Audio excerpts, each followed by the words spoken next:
Meus irmãos amados, nós vamos agora, queridos, nos voltarmos à palavra do Senhor, e para isso nós retornaremos ao Evangelho segundo João, no capítulo de número 7.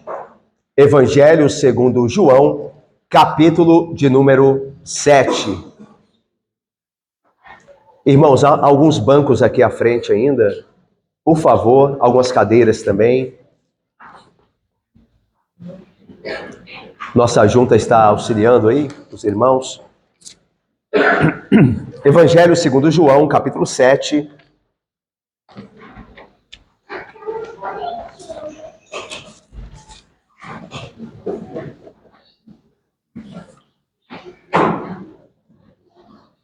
É isso aí, o Miguel falou assim, quero o boletim. É isso aí, Miguel.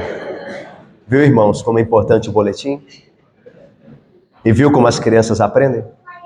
Percebam como elas aprendem? Percebam como elas veem nós fazendo as coisas aqui dentro e querem imitar? É por isso que é importante que as crianças fiquem aqui. Que elas permaneçam aqui. Irmãos, a criança quer o boletim. É o boletim. Ok? Isso é muito importante perceber essas coisas. Como as crianças absorvem o que acontece aqui dentro. Ok? João capítulo 7, versículo de número 25 a 36. Jesus ainda continua entre os judeus em Jerusalém, e a tensão com relação à pessoa de Cristo vai crescer ainda mais agora, e de uma maneira diferente, de uma maneira que não havia acontecido ainda. Os líderes de Jerusalém vão emitir um mandado de prisão para Cristo.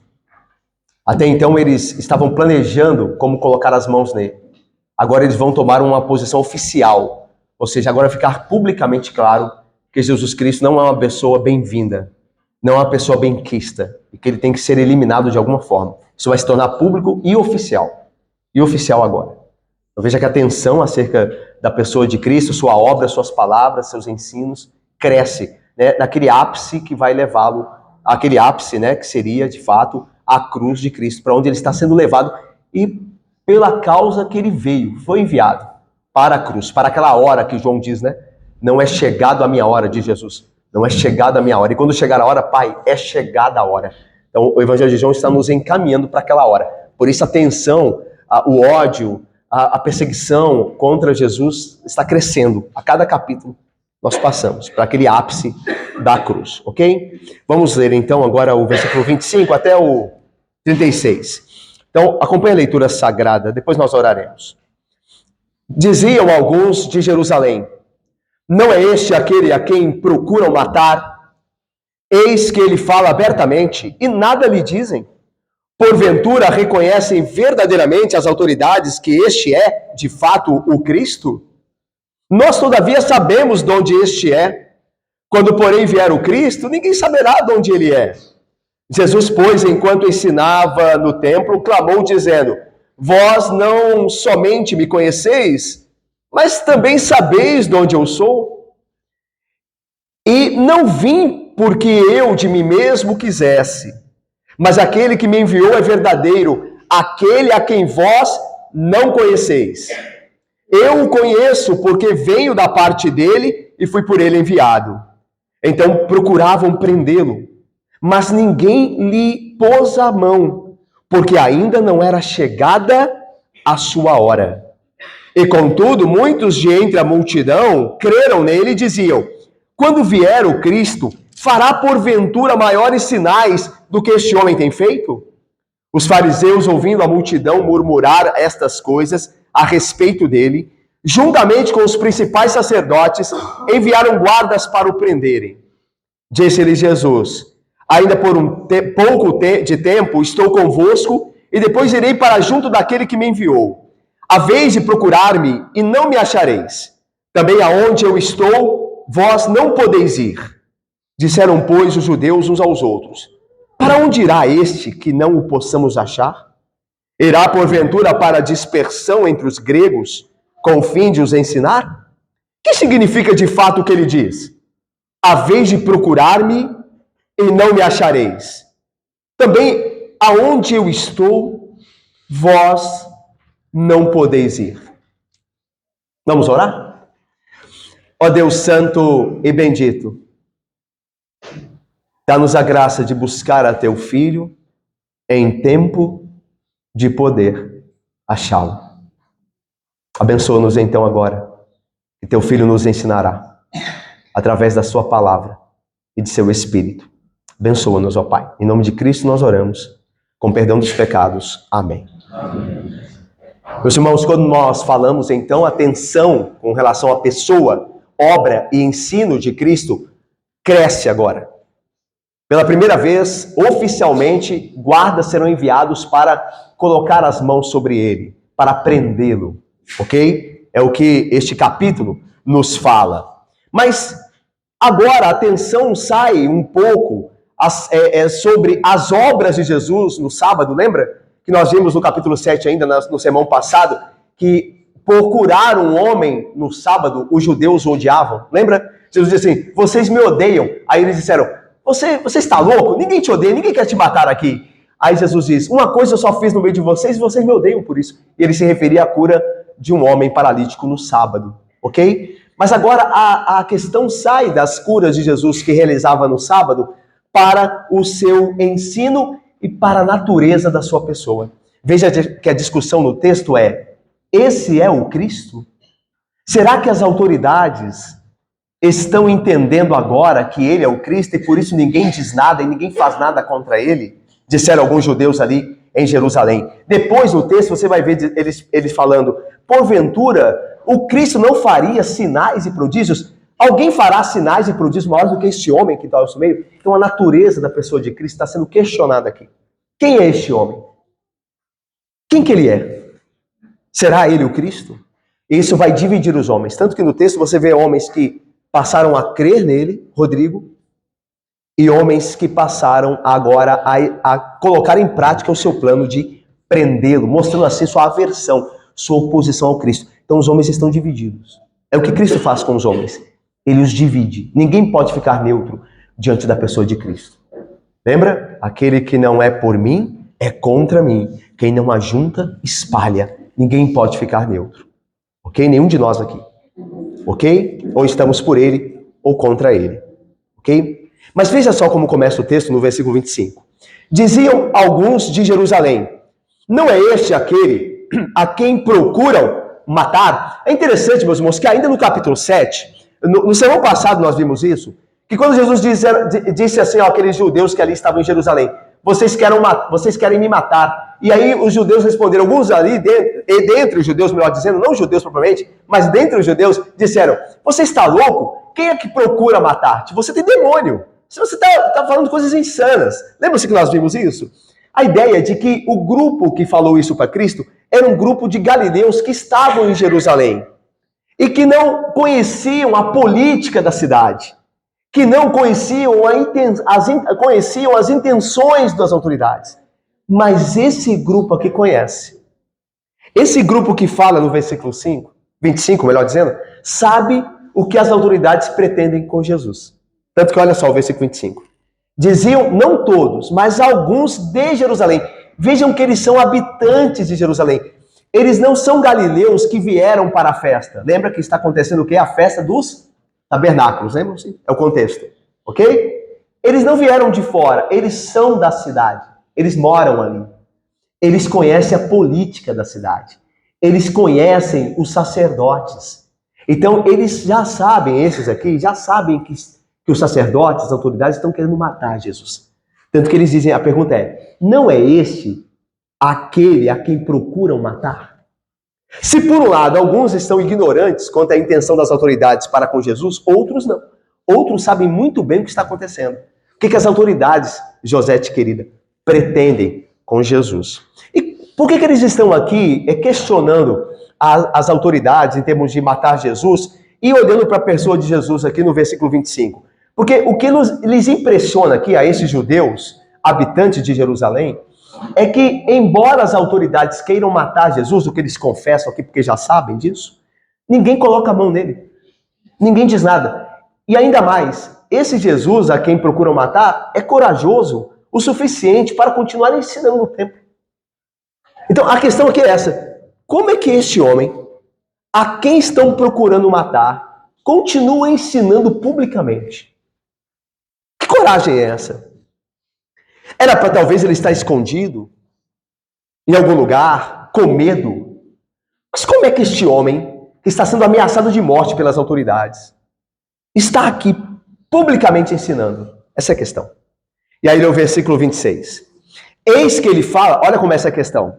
Eis que ele fala abertamente. Está vendo essa questão? E nada lhe dizem. Ninguém fala nada aqui. A ideia é que talvez que esses judeus estejam até cobrando as autoridades no sentido de, olha, ninguém vai fazer nada não? Vocês vão deixar esse homem falar? Não é este homem que vocês querem matar? Faça alguma coisa. Esse homem está ensinando publicamente. Talvez haja aqui nessa ironia, essas perguntas, uma irônica que cobrança dos judeus para com as autoridades para fazerem algo, para calarem Jesus. Tanto que esses homens aqui duvidam de Jesus ser o Cristo. Olha aí o versículo 26. Eis que ele fala abertamente e nada lhe dizem. Porventura, reconhecem as autoridades reconhecem verdadeiramente as autoridades que este é de fato o Cristo? Ou seja, a ideia é a seguinte, será que as autoridades agora estão entendendo de modo diferente a pessoa deste homem? As autoridades queriam matá-lo, eles falam disso, planejam matá-lo, mas ninguém diz nada a ele, ele prega abertamente e ninguém fala nada. Será que as autoridades mudaram de opinião? Será que elas agora estão crendo que ele é o Cristo? Agora o versículo 27, eles continuam, os mesmos judeus do versículo 25. Nós, todavia, nós aqui, judeus de Jerusalém, sabemos de onde este Jesus é. Nós sabemos a origem dele. Quando, porém, vier o Cristo, ninguém saberá de onde ele é. Então, aqui, meus irmãos, é a primeira, irmãos, de um entendimento, primeiro de 3 entendimentos que os judeus tinham tradicionalmente acerca da pessoa do Cristo. Havia uma tradição entre os judeus que estabelecia 3 características que o Cristo deveria ter. Veja, não tem base na Bíblia isso. Era a tradição dos judeus. E de fato, acontecia entre os judeus que uma das tradições dizia que o Cristo, quando ele aparecesse, ninguém reconheceria ou saberia a sua origem. Ou seja, quando ele apareceria já como o Cristo. Isso é que corria entre alguns círculos judaizantes, ou judaicos, melhor dizendo. Certo? Essa ideia de que quando o Cristo aparecer, ele será um personagem novo para nós.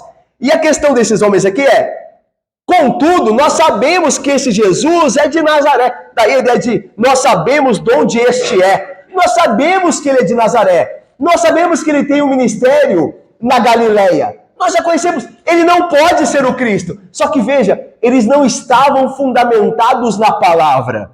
Eles estavam fundamentados em tradições humanas, tradições judaicas. E uma dessas tradições é que ninguém, quando o Cristo aparecesse, ninguém saberia de onde seria a sua procedência. Então eles dizem, e aí eles pensam, já que nós sabemos que ele é de Nazaré, nós já estamos ouvindo esse homem já faz algum tempo, e que ele tem um ministério na Galileia, então ele não pode ser o Cristo. Meus irmãos, aqui há um problema. Eles estão cegos para o que a Bíblia dizia no Antigo Testamento acerca do Messias. Eles não querem ver o que o Antigo Testamento falava acerca do Messias. Porque o Antigo Testamento, sim, diz da onde o Messias viria. Lembra? E tu, Belém, Efrata, de ti sairá aquele que há de apacentar o meu povo Israel. Os profetas falaram da origem do Cristo. E nós sabemos que Cristo nasceu em Belém. Então, se esses homens judeus aqui tivessem boa intenção, eles investigariam essas coisas. Eles iriam à Bíblia. Eles iriam aos profetas. Você se lembra lá no Evangelho de Mateus, quando Herodes inquere os escribas sobre onde seria a origem do Cristo? Os escribas de Jerusalém dizem, está escrito, e tu, de ti, Belém, Efrata, sairá. Lembra? Está escrito lá. Então, os judeus sabiam dessas coisas, mas propositalmente quiseram esquecer isso. Preferiram confiar no que falavam os homens, na tradição humana, ao invés de irem na Bíblia e ratificarem o seu conhecimento acerca de onde Jesus vinha. De que era já de antemão anunciado a sua origem. Então essa conversa que rolava que acontecia em grupos de judeus, que ninguém saberia de onde o Cristo viria quando ele aparecesse, era falsa, porque a Bíblia já dizia que ele viria de Belém, da cidade de Davi, da onde de fato Jesus veio. Ele fora criado em Nazaré, mas ele nascera em Belém de Judá, da cidade de Davi, de onde a profecia diz que viria o Cristo. O que nós aprendemos aqui, nessa primeira parte do texto? Nós aprendemos, meus irmãos, aquilo que diz um ditado verdadeiro, que o pior cego é o que não quer ver. O pior cego não é o de nascença, não é aquele que não tem aquele elemento físico da visão, mas é aquele que, tendo, não quer enxergar. A cegueira proposital é a pior das cegueiras. Não se enganem, talvez eu e você aqui estejamos neste quadro espiritual. Talvez seja o nosso diagnóstico. Deixa eu lhe explicar. Em uma de suas cartas, Pedro mencionou aqueles que deliberadamente esquecem. Há homens que deliberadamente não querem lembrar-se. Eles querem se esquecer propositalmente. E Pedro tinha um bom motivo para usar esta expressão. Porque esquecer-se deliberadamente, como alguns homens faziam, e aí ainda hoje o fazem, trata-se de uma enfermidade espiritual muito grave, bastante comum entre nós, irmãos, nos nossos dias. Há inúmeras pessoas entre nós, na sociedade, às vezes na igreja, que mostram-se tão cegas como esses judeus eram a respeito da pessoa de Cristo. A Bíblia, os profetas, o Antigo Testamento, dava testemunho da origem dele, de como, de fato, ele viria, mas eles preferiam confiar em suas tradições. Eles fecharam os olhos, mesmo conhecendo a profecia, como nós demos prova lá em Mateus, quando Herodes vai procurar os escribas para consultá-los. Eles conheciam a profecia, mas eles preferiam esquecer. Irmãos, essas pessoas, como os judeus, que ainda existem hoje, fecham os olhos para os fatos mais óbvios e as doutrinas mais claras do cristianismo. Fingem não compreender o mandamento. Fingem não compreender a Bíblia. Problematizam tudo. Problematizam tudo para não seguir a Cristo. Inventam tradições e se apoiam nelas para não reconhecer aquilo que Cristo exige delas. A mudança de vida. Portanto, meus irmãos, existem pessoas ainda hoje entre nós. Quem sabe, irmãos, Deus se tenha misericórdia de nós, quem sabe nós mesmos, que estamos fugindo de verdades bíblicas, de mandamentos claros para a nossa vida, de regras, de preceitos que Deus nos deu para o nosso bem, que dizem, pare de fazer o que você está fazendo, mas você não quer ver. Você decidiu não ver. Você sabe que é errado. Você sabe que você não está certo na sua conclusão. Mas você propositalmente, deliberadamente, quer esquecer. Você não quer lembrar. Você não quer pensar nisso. Não é verdade, irmãos? Quantas vezes nós nos deparamos com textos bíblicos que nos expõem os pecados? Quantas vezes nós estamos diante de textos bíblicos que nos dizem claramente o que nós devemos fazer em tais e tais ocasiões? E nós passamos por isso. Nós viramos a página. Nós fechamos o livro. Porque nós não aceitamos. Veja, isso não está longe de nós, irmãos. Esses homens aqui que estão não querendo ver quem Cristo é, eram religiosos. Eram pessoas que frequentavam a igreja da época, a sinagoga. Eram mestres da lei. Veja, não eram quaisquer homens. Se isso aconteceu com eles, pode acontecer comigo e com você. Que Deus nos livre. Esses homens não creem naquilo que não gostam de crer. Fazem uma leitura seletiva da palavra. Não pode acontecer comigo e com você, não é verdade? Os textos que nós concordamos Nós tomamos como palavra de Deus. O que nós não concordamos, nós falamos que é a interpretação do homem, é a visão do pastor, é a maneira da igreja de pensar. Nós fazemos essa leitura seletiva ao nosso bel prazer. E, na verdade, o que está acontecendo aí? Vitor, o que está acontecendo, Laila? Nós não estamos mais sendo governados por Deus e sua palavra, mas por nós mesmos. Nós decidimos o que é bom. Nós decidimos o que é palavra de Deus. Nós decidimos, por assim dizer, de onde Cristo vem e de onde Ele não vem. Não é a palavra que diz. Somos nós que vamos decidir isso. Portanto, irmãos, cuidado. Cuidado com a cegueira proposital. Cuidado com a cegueira da alma. Peça ao Senhor, Senhor, me faça ver. Me faça enxergar biblicamente quem eu sou, o pecador que eu sou, os meus pecados que estou praticando, e me faça ver quem Cristo é, aquele que pode me salvar, aquele Senhor ao qual eu devo me submeter. Me ajude, Senhor, a sair da minha cegueira. Vamos mais? Versículo 28. Olha aí. Jesus ouviu isso que eles disseram. Daí ele vai responder segundo o que eles estavam conversando. Se ele ouviu, irmãos, naturalmente, se ele estava ali no templo e ele ouviu a conversa, pode ser, o texto não diz como é que ele responde, por que ele responde. Se ele ouviu, Jesus era um homem como eu e você, ele ouvia conversas. Ou se ele sondou o coração daqueles homens, como ele fizeram anteriormente, porque ele é Deus. Então, de um jeito ou de outro, ele ouviu. O texto não diz, mas ele vai responder aquilo que ele sabia da parte daqueles homens. Olha o versículo 28, vamos ler juntos? Leiamos. Jesus, pois... Vós não somente me conheceis, mas também sabeis onde eu sou. E não vim por meio de que me fizeste. Mas aquele que me enviou é verdadeiro. Aquele... E no versículo 29 diz assim, eu o conheço, porque venho da parte dele e fui por ele enviado. Irmãos, Jesus agora responde a esses judeus, porque sabia, tendo ouvido ou tendo sondado o coração, como dissemos anteriormente, o que eles estavam falando acerca dele, de quem ele era.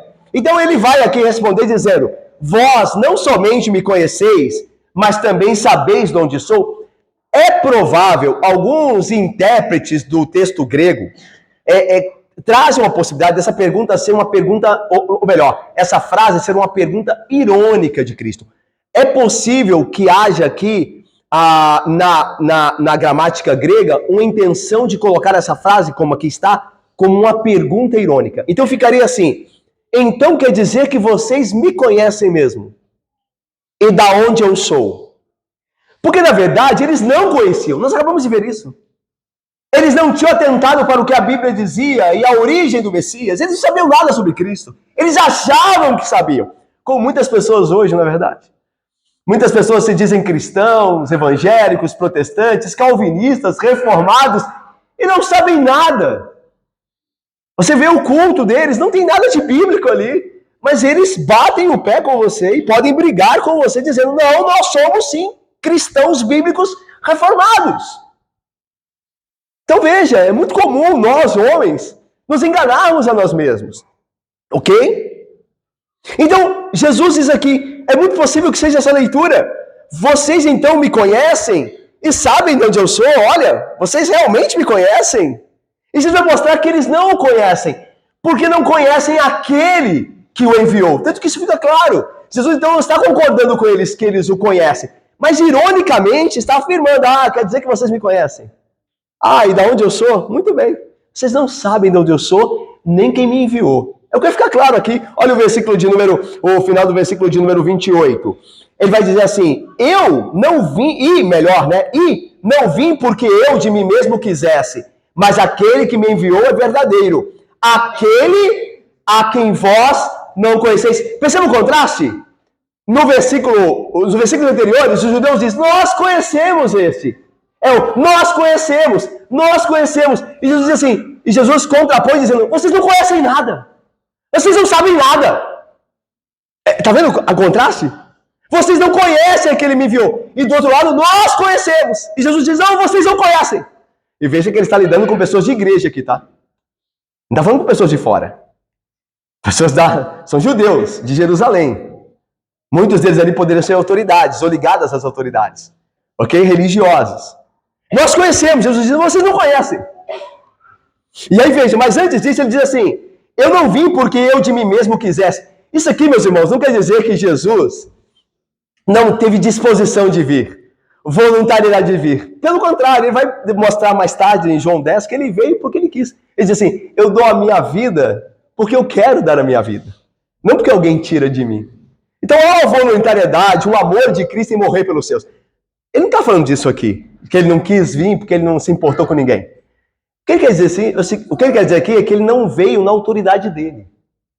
Eu mesmo não me auto-enviei, eu fui enviado. Essa é a ideia. Tanto que isso vai dizer no seguinte, vai dizer, vocês não conhecem aquele que me enviou. Então, quando diz assim, eu não vim porque eu quis, a ideia é, eu não me auto-enviei. Eu não vim na minha própria autoridade. Eu vim na autoridade daquele que me enviou. Obviamente, isso é uma referência a Deus, o Pai. A quem os judeus diziam conhecer. Mas Jesus agora afirma, vocês não conhecem. Então veja só o texto. Versículo de número 28, da metade para o final. E não vim porque eu de mim mesmo quisesse, mas aquele que me enviou, que é o contraste aqui, né? Jesus não se auto-enviou, mas foi enviado. Esse que me enviou é verdadeiro, aquele a quem nós não conheceis. A ideia aqui não é que Jesus está dizendo que Deus existe, porque os judeus sabiam que Deus existia.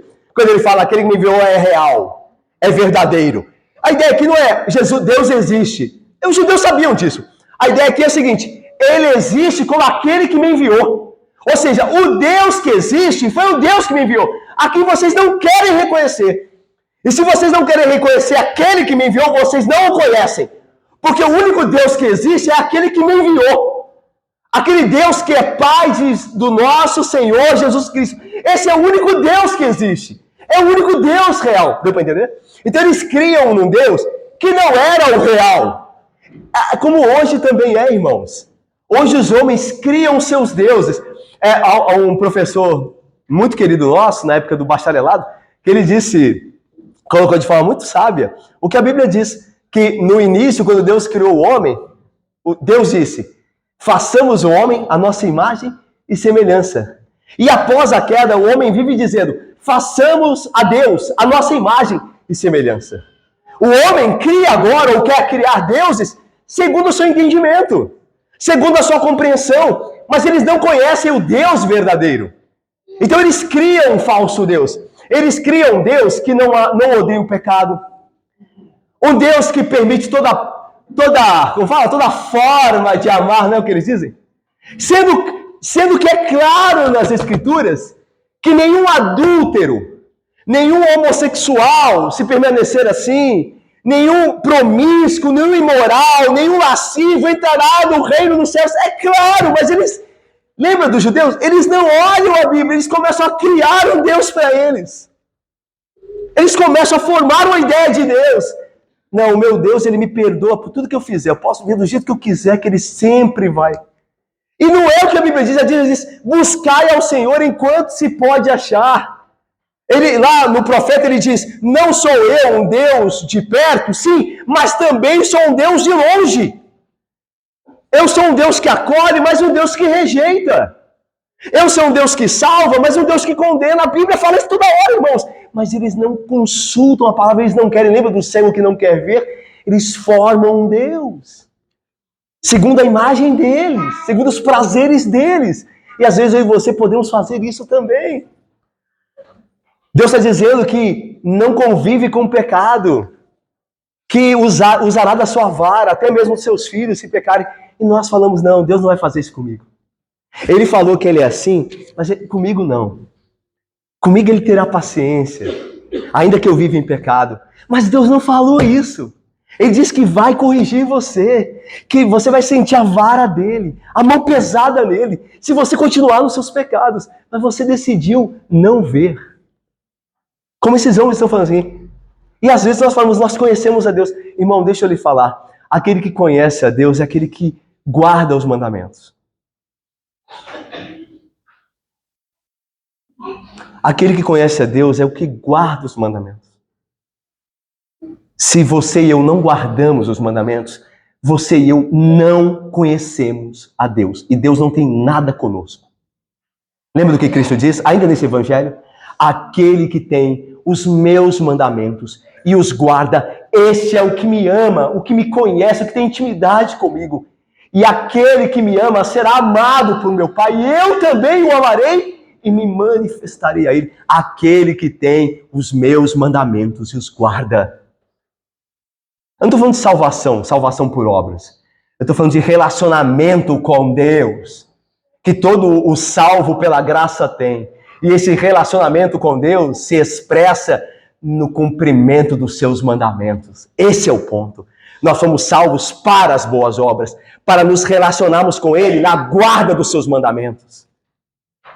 Por isso que as obras são importantes e fazem parte da vida cristã. Não antes da salvação, mas depois dela. Todos os salvos se relacionarão com Deus devidamente, porque Deus fará isso por meio do seu Espírito, cumprindo os seus mandamentos. Lembre-se disso. Se nós não guardamos os mandamentos de Deus, nós não o conhecemos. Nós não sabemos quem Ele é.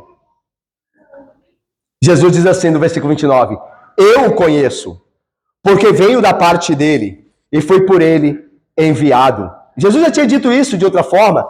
Lembra do que ele disse a Nicodemos? Se tratando das coisas terrenas, não me credes, Nicodemos.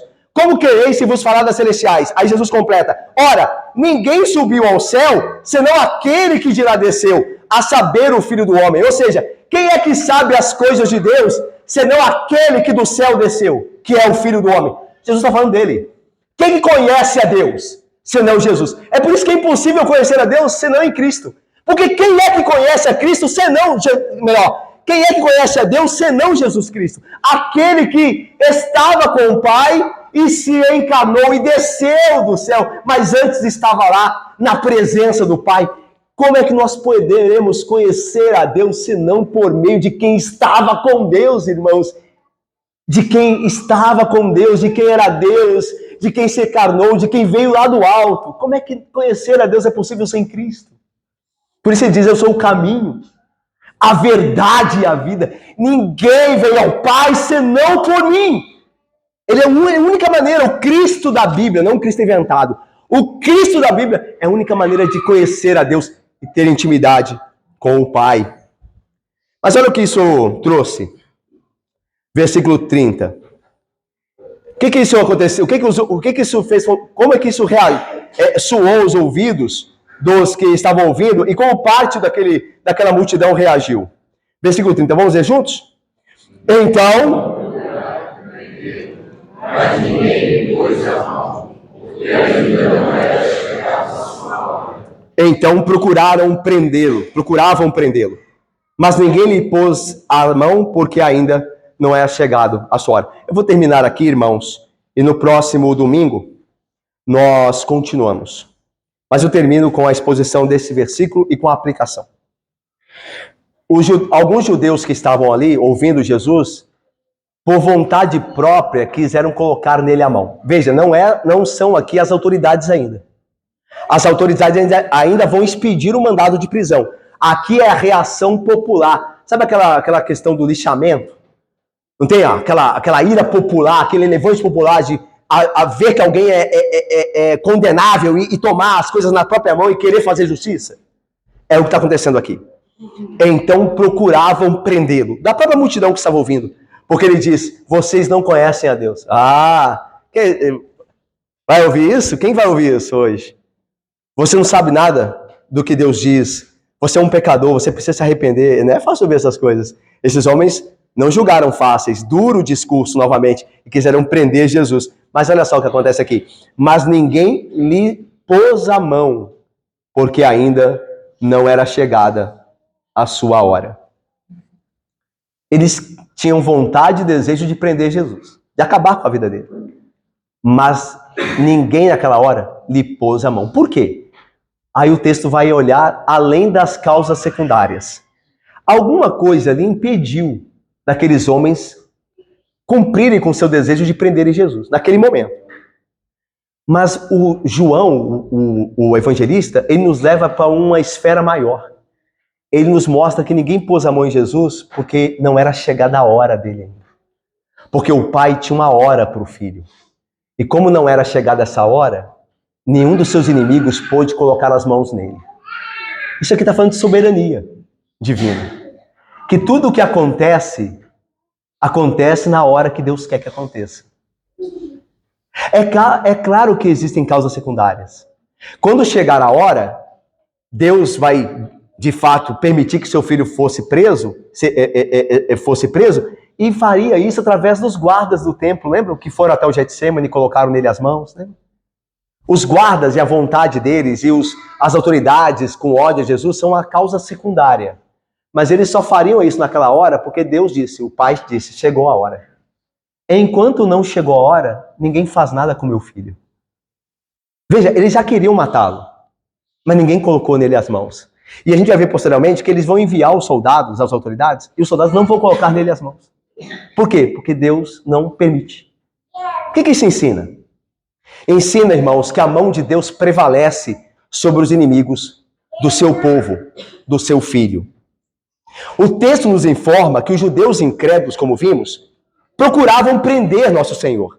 Mas, como o texto diz, ninguém lhe pôs a mão, porque ainda não era chegada a sua hora. Eles tinham a intenção deliberada de ferir o Senhor Jesus. Todavia, por causa de uma invisível restrição que vinha do alto, não tinham poder para isso. Eles queriam fazer, mas Deus os impediu naquela hora, até que chegasse a hora. São preciosas as verdades contidas nesse versículo. E merece aqui da nossa parte final uma avaliação cuidadosa, uma análise cuidadosa.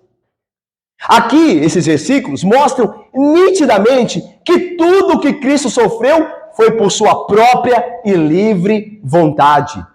Jesus não foi crucificado, meu querido Diácono Luiz, Bruno querido, meu Josué irmão querido, Luzinete, Roberto. Jesus não foi crucificado porque ele era incapaz de evitar a crucificação. Ele não morreu porque sua morte fosse algo inevitável. Ele tentou escapar, mas cercaram ele, colocaram as mãos nele e agora não pode fazer nada. Não, irmãos. Tanto judeus, gentios, fariseus, saduceus, Caifás, Anás, Herodes, Pôncio Pilatos, nenhum destes homens, ninguém entre eles poderia ferir o Senhor Jesus, a menos que do alto lhe fosse concedido poder para isso. Quando Jesus é entregue a Pilatos, Jesus diz: você recebeu o poder do alto sobre mim.